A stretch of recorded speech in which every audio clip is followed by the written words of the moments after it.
To'g'ri burchakli parallelopipedning to'g'ri burchakdan farqi o'quvchilar, uning hajmi bor.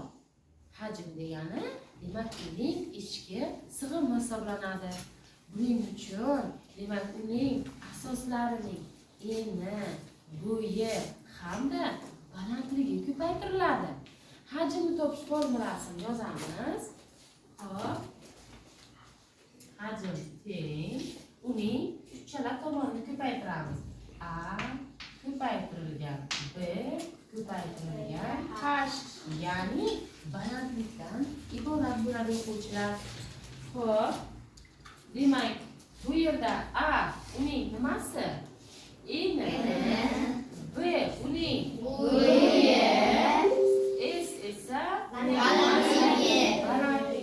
Xo'p, balandlik o'z matematikada H belgisi bilan belgilanadi o'quvchilar.